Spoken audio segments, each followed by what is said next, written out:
Baik, bismillahirrahmanirrahim. Assalamualaikum warahmatullahi wabarakatuh.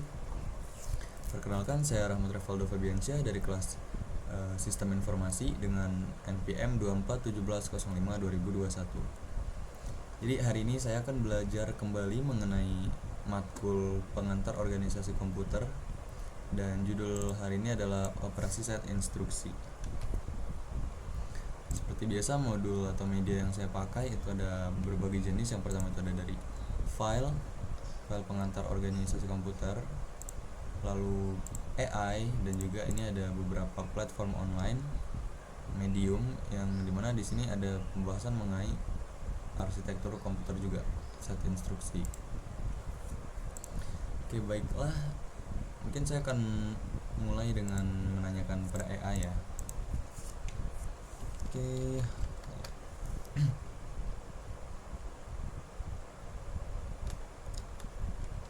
Coba kita tanya siapa saya. Mungkin saya udah sering pakai kan. Jadi harusnya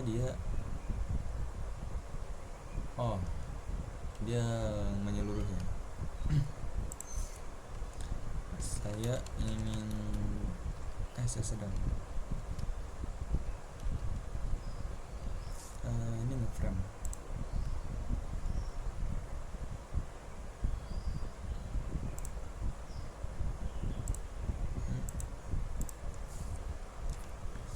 Saya sedang belajar tentang pengantar organisasi. Apa ini? Organisasi komputer.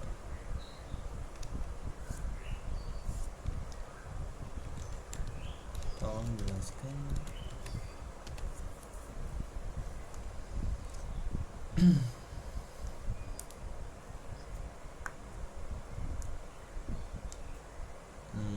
Oke, jadi kita akan belajar tentang operasi set instruksi ya. Yang dimana sebenarnya ini udah dibahas pada tugas sebelumnya. Jadi dia tentang set instruksi juga, namun bedanya ini lebih ke program dan eksekusi programnya. Dan yang sekarang itu mengenai lebih mendetail mengenai operasi dari set instruksi. Oke, jadi set instruksi itu merupakan kumpulan dari kumpulan instruksi dasar yang dapat dieksekusi oleh sebuah prosesor. Nah, instruksi-instruksi ini berfungsi untuk memberitahu prosesor apa yang harus dilakukan. Dan contoh dari instruksi itu ada operasi aritmatika, logika, pemindahan data, dan juga kontrol aliran program. Lalu setiap prosesor itu punya set instruksi yang unik. Instruksi itu juga merupakan bagian dari interface antara hardware dan juga software. Terus ini ada komponennya. Komponen penting dari operasi set instruksi. Pertama tipenya. Jadi ada 4 tipe dari instruksi, yaitu instruksi aritmatika dan logika, transfer data, kontrol, dan juga input output. Jadi untuk instruksi aritmatika dan logika itu mencakup penjumlahan, pengurangan, perkalian, bagian, serta operasi logika kayak AND, OR, NOT, XOR. Lalu instruksi transfer data itu untuk memindahin data antara memori dan register ke antara register satu yang lain gitu dengan yang lain. Seperti load itu untuk memuat, dan store itu untuk menyimpan data dari register ke memori.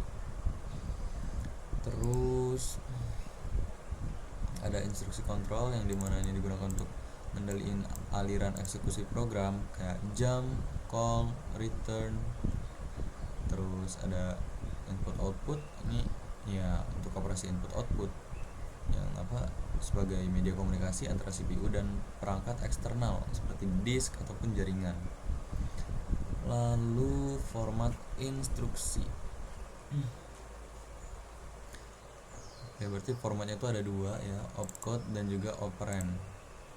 Opcode merupakan bagian dari instruksi yang menunjukkan operasi apa yang harus dilakukan oleh prosesor. Sedangkan operand itu yang nunjukin data yang bakal dioperasikan. Operand ini bisa berupa alamat memori, register, ataupun nilai langsung immediate. Ini contoh instruksi aritmatika ya. Add R1, R2, R3. Jadi R3 itu bakal ditambah ke R2 dan hasilnya bakal disimpan di R1. Nah, ini instruksi ini berarti nambahkan nilai dalam register 2 dan 3 lalu simpan hasilnya di register 1 R1. Lalu ada mode pengalamatan.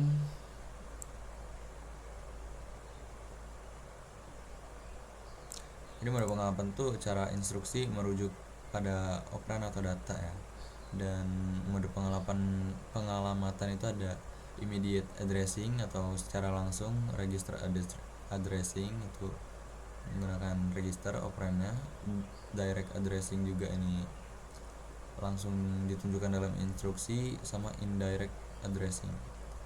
Jadi alamat operan berada dalam register atau lokasi memori lain dan instruksi menggunakan alamat ini untuk mengakses data.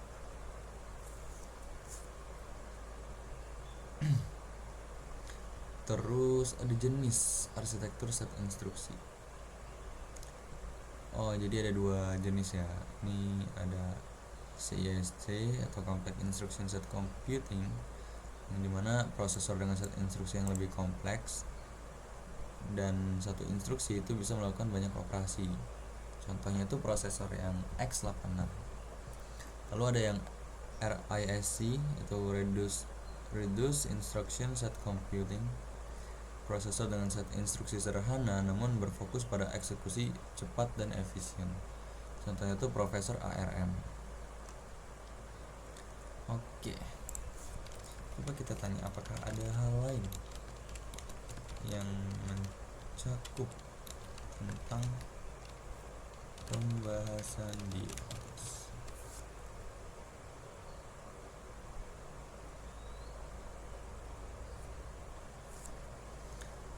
Ini yang eksekusinya. Ini kita mungkin bakal beralih ke modul selanjutnya. Jadi seperti yang kita tahu di dalam CPU itu ada yang namanya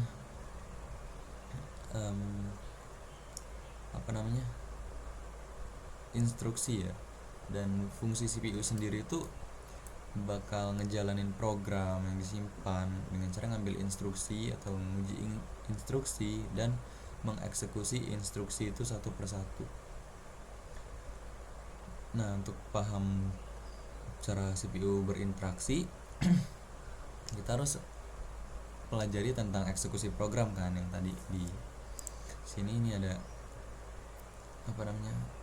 nah ini banyak banget ya. Jadi yang dasarnya itu adalah ada dalam sebuah proses eksekusi program itu ada dua langkah, yaitu operasi pembacaan instruksi atau fetch dan juga pelaksanaan instruksi atau execute. Ini contohnya ya, siklus fetch ini mengambil instruksi di memori terus dieksekusi. Kalau ngulang-ulang terus aja sih. Terus diambil, dicek, eksekusi, balik lagi ngambil lagi. Terus dalam siklus instruksi CPU itu bakal ngebaca instruksi dari memori. Ada register dalam CPU yang gunanya itu mengawasi dan menghitung instruksi selanjutnya. Itu namanya PC atau program counter. Sini akan nambah satu hitungannya setiap kali CPU ngebaca instruksi. Terus juga ada instruksi yang akan dibuat dalam register instruksi atau IR. Instruksi ini dalam bentuk kode binar ya, yang diinterpretasikan oleh CPU, kemudian dilakukan aksi yang diperlukan. Nah, aksinya itu ada 4 kategori. Itu ada ini dia. Ada CPU, CPU input output, pengolahan data dan juga kontrol. Jadi CPU itu CPU memori dari CPU, perpindahan data dari CPU ke memori dan sebaliknya. Terus CPU input output, perpindahan data dari CPU ke modul input output dan sebaliknya. Terus pengolahan data, CPU ini bakal ngebentuk sejumlah operasi aritmatika dan logika terhadap data. Yang terakhir itu ada kontrol, merupakan instruksi untuk pengontrolan fungsi atau kerja. Oke. Misalnya instruksi pengubahan urusan eksekusi.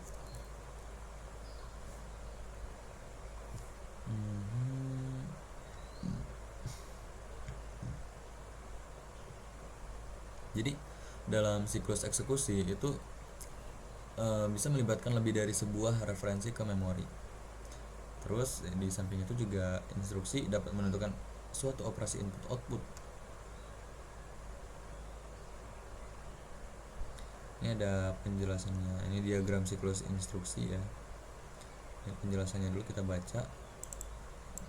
Pada instruction address calculation. Ini mengkalkulasi atau menentukan alamat yang akan dieksekusi. Ini biasanya melibatkan penambahan bilangan tetap. Misal bila setiap instruksi 16 bit pada memori memiliki panjang 8 bit, duanya bakal tambahkan 2 ke alamat sebelumnya. Terus ada IF atau instruction fetch. Ada decodingnya. Fetch itu ngebaca atau ngambil instruksi dari memori ke CPU. Terus ada decoding atau analisa ya, pengkategorian gitu, yang akan untuk nentuin juga jenis operasi yang akan digunakan. Terus juga ada operand address calculation, yang menentukan alamat operand. Ada operand fetch yang ngambil operand dari memori atau modul input output. Terus data operation atau ngebentuk operasi yang diperintahkan. Sama terakhir itu ada operand store, itu nyimpan hasil eksekusi ke dalam memori. Ini kalau kita lihat di sini ya, dia itu dia bakal ngekalkulasi dulu nih. Terus lanjut ke IF, dia ngambil instruksi. Terus di IOD atau di decoding atau nganalisa instruksinya untuk nentuin jenis dari operasi yang akan digunakan. Kalau udah, dia bakal nentuin alamat operand. Terus kalau udah itu dia ada operand fetch kan, jadi ngambil operand dari memori atau dari modul input output yang bakal ngebentuk operasi yang diperintahkan dalam instruksi tadi, yang udah disimpan tadi bakal dilakuin. Terus kalau udah kita kita tentuin lagi alamatnya, alamat operand ini. Di sini ada OS. Nah, ini kita untuk nyimpan hasil eksekusi ke dalam memori. Jadi bakal dilanjut. Terus di set instruksi itu ada interrupt ya. Ini mekanisme penghentian untuk pengalihan pengolahan instruksi dalam CPU kepada rutin interupsi. Terus tujuan interupsi itu untuk manajemen eksekusi rutin instruksi agar lebih efektif dan efisien antar CPU dan modul input output maupun memori.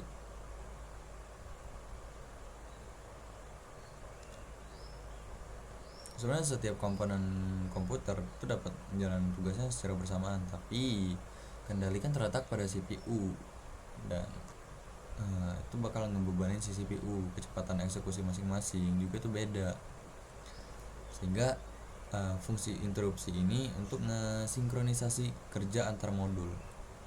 Ini ada kelas sinyalnya ya, ada program, timer, input output, hardware failure.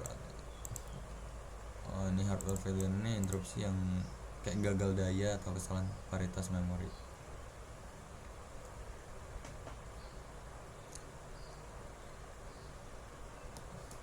Jadi dengan mekanisme interupsi ini prosesor tuh dapat digunakan untuk ngeeksekusi instruksi lain.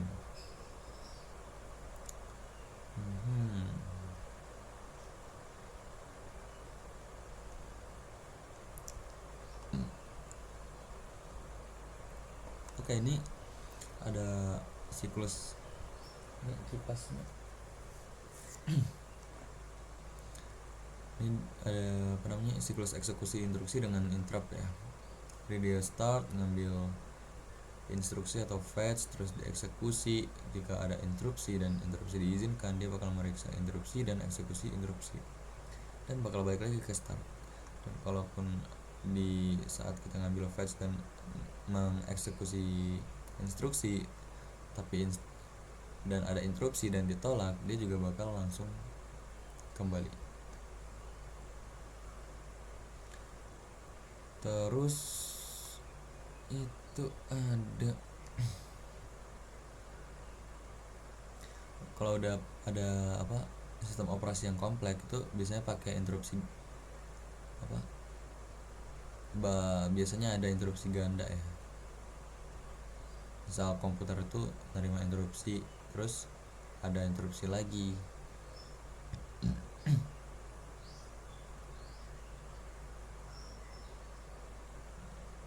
Oh ini handler act ini yang berganda, yang apa namanya, bersarang ya,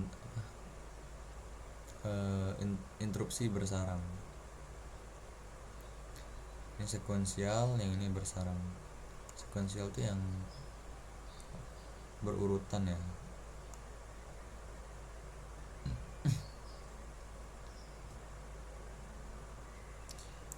Oke, selanjutnya kita bakal coba nyari di sini. Jadi kalau di sini set instruksi itu aspek dalam arsitektur komputer yang dapat dilihat oleh pemrograman. Set instruksi itu merupakan sebuah kumpulan lengkap instruksi yang dapat dimengerti oleh sebuah CPU. Nah, dia menggunakan bahasa mesin ya, atau mesin code. Nah, aslinya juga berbentuk biner.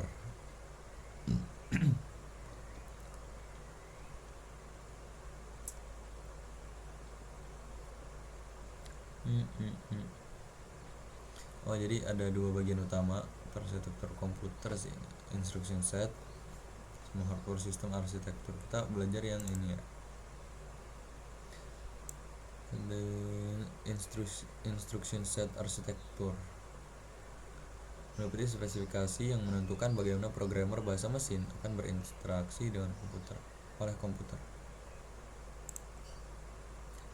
Terus ada teknik desain prosesor, itu microcode, pipeline, sistem cache ya, manajemen daya dan lainnya. Ini jenis-jenis apa instruksi tadi ya, set instruksi. Ada pengolahan data, perpindahan data, penyimpanan, sama kontrol aliran program. Karakteristik dan fungsi set instruksi.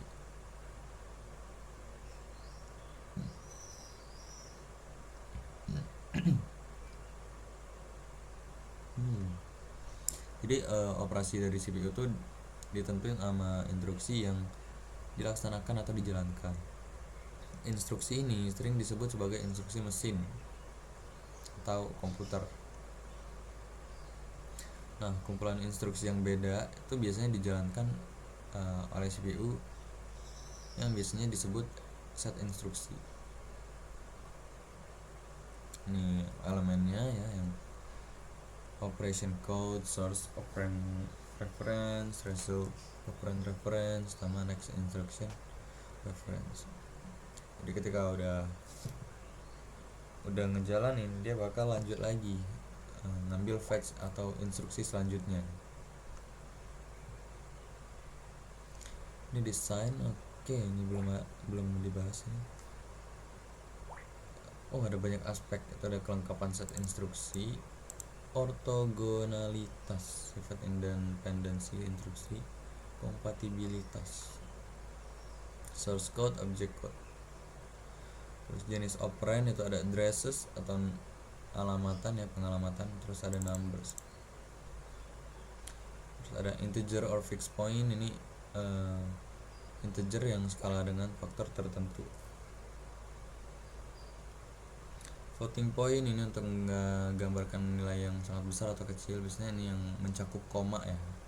Terus desimal, ini yang bilangannya desimal. Terus ada karakter, ini berdasarkan ASCII ya, tabel ASCII atau American Standard Code for Information Interchange.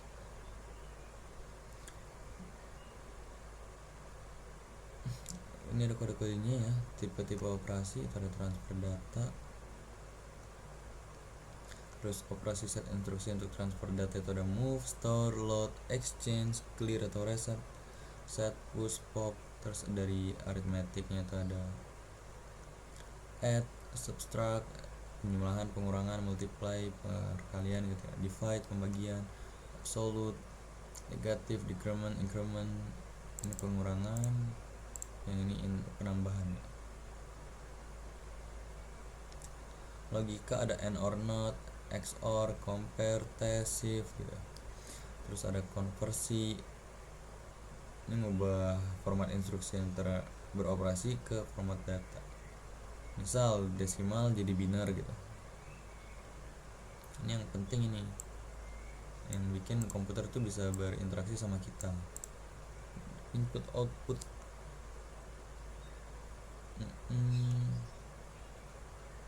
terus ada set instruksi untuk transfer kontrol ya, ada jam bersyarat, jam subroutine, lompat ke alamat tertentu. Terus ada return, ganti isi PC atau program counter tadi yang berasal dari lokasi tertentu. Terus ada execute, ini yang 6 macam. Yang tadi itu ada 4 ya, ini ada 6 mode pengalamatan. Itu ada immediate, direct addressing, indirect addressing, register addressing, register indirect addressing, sama displacement addressing. Oke, baiklah, mungkin materi set operasi instruksi itu segini saja. Untuk contoh-contoh dari set instruksi itu udah dijelaskan di video yang sebelumnya. Oke, baiklah, mungkin segitu saja untuk video hari ini. Saya Rahmat Revaldo Fabiansyah. Mohon maaf jika ada kalimat atau kata-kata yang sulit dipahami ataupun salah dari saya. Pada Allah saya mohon ampun. Tugas ini ditujukan untuk menyelesaikan mata kuliah pengantar organisasi komputer. Baiklah, saya tutup. Wassalamualaikum warahmatullahi wabarakatuh.